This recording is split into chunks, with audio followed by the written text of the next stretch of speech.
بسم اللہ الرحمن الرحیم۔ محترم احباب، امید ہے آپ خیرت سے ہوں گے۔ جملہ اور کلام کی تعریف ہو گئی۔ آج کے سبق میں جملے کی تقسیم پر بات کریں گے۔ جملے کی مختلف اعتباروں سے جملے کی تقسیمات ہوتی ہیں۔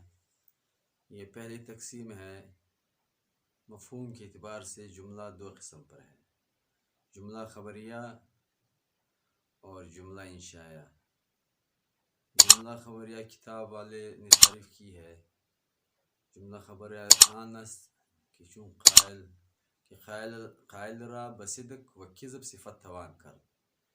جملہ خبریہ وہ ہے جس کے کہنے والے کو سچا اور جھوٹا کہا جا سکے، یعنی جس میں صدق اور کذب کا احتمال ہو، دونوں کا۔ اب اس پر اعتراض ہوتا ہے کہ السماء تحتنا کہا جائے، الارض فوقنا کہا جائے، لا الہ الا محمد رسول اللہ والا جملہ ہے۔ تو السماء تحتنا یعنی بعض چیزیں ایسی ہیں کہ مشاہدہ سے معلوم ہوتی ہے کہ وہ کذب ہے، صدق نہیں ہے۔ جیسے السماء تحتنا کہا جائے، یہ صرف کذب ہے، مشاہدہ بتاتا ہے کہ آسمان اوپر ہے، نیچے نہیں ہے۔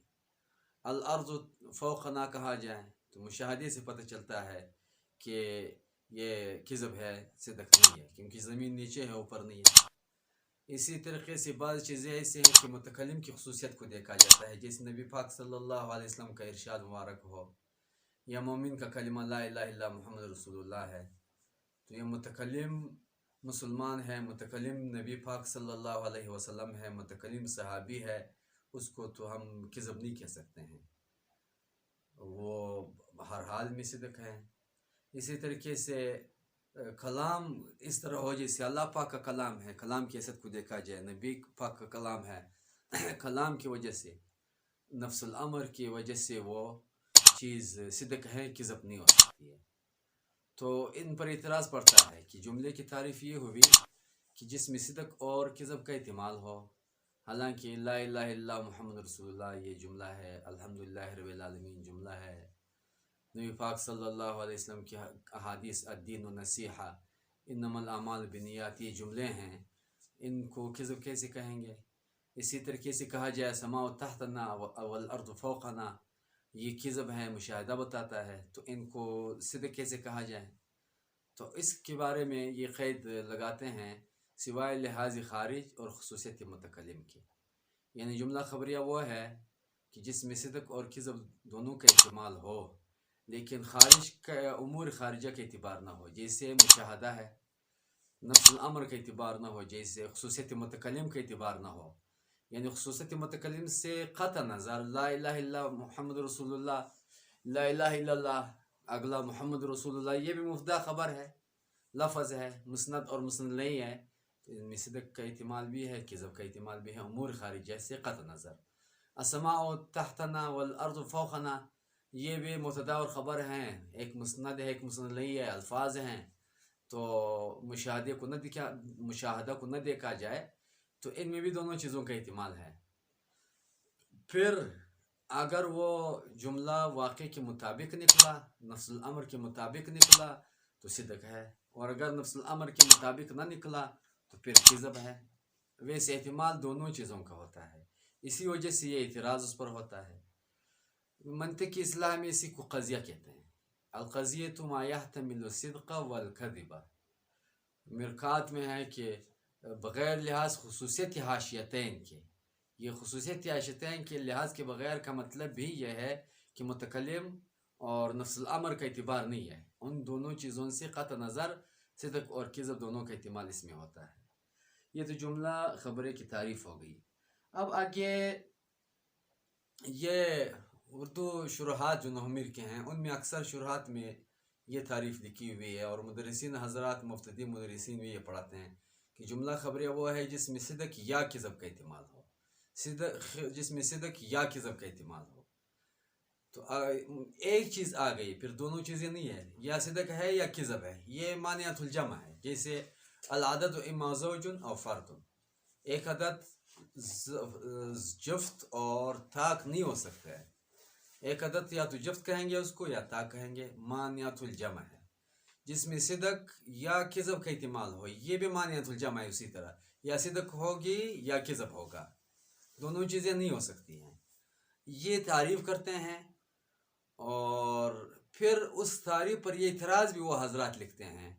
اکثر کتابوں شروحات میں لکھا ہوا ہے یہ بھی کہ السماء تحتنا والارض فوقنا اس میں صرف صدق کذب ہے، لا الہ الا محمد رسول اللہ اس میں صرف صدق ہیں.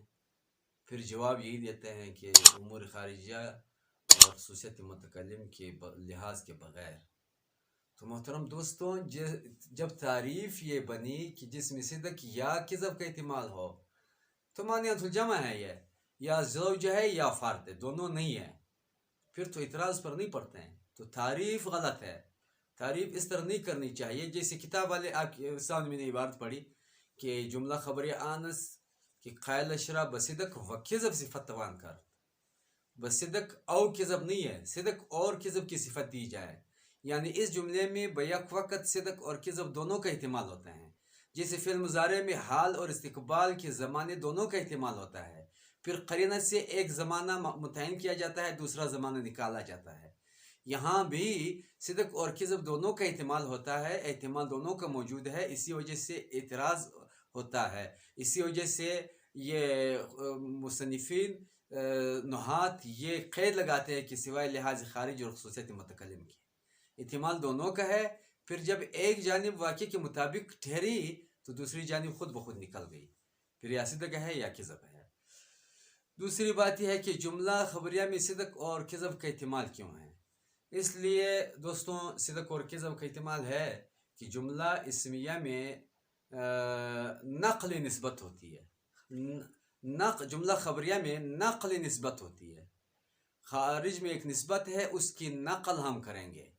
نقل کا قانون ہے کہ نقل اگر منقول عنہ کے مطابق ہو تو اس کو سچ اور صدق کہیں گے، اور اگر نقل منقول عنہ کے مطابق نہ ہو اس کو کذب کہیں گے. جیسے مثال کے طور پر ایک یہ ہے کہ کوئی آپ سے کہے کہ کوئی تصویر لکھو، آپ نے تصویر لکھ دی تو نقل نہیں ہے، تصویر ہے. ایک یہ ہے کہ کہا جائے کہ گھوڑے کی تصویر لکھو، آپ نے گھوڑے کے بجائے گائے کی تصویر لکھ دی.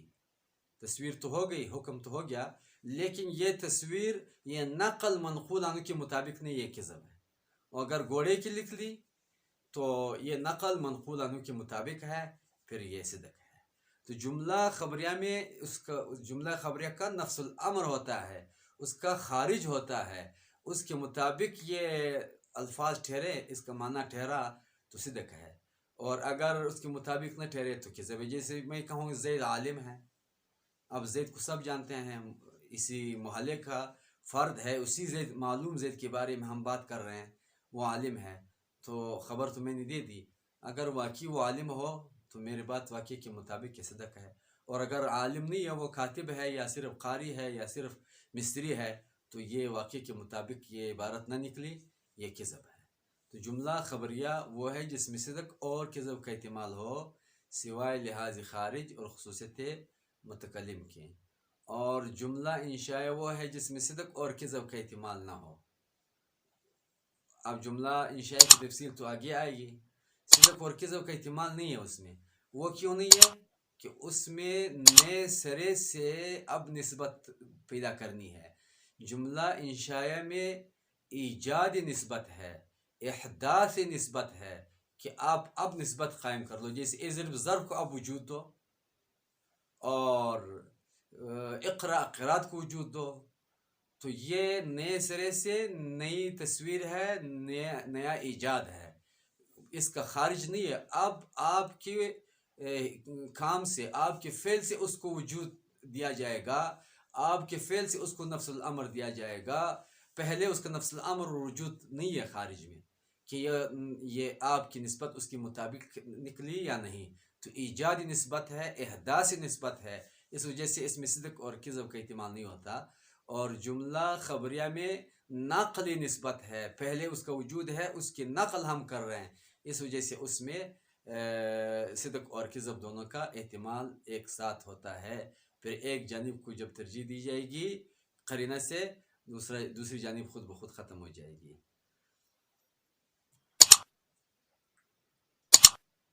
بس یہ تو ایک تقسیم ہو گئی باعتبار مفہوم کی. آگے دوسری تقسیم ہے، وہ انشاءاللہ دوسرے سبق میں بیان کریں گے.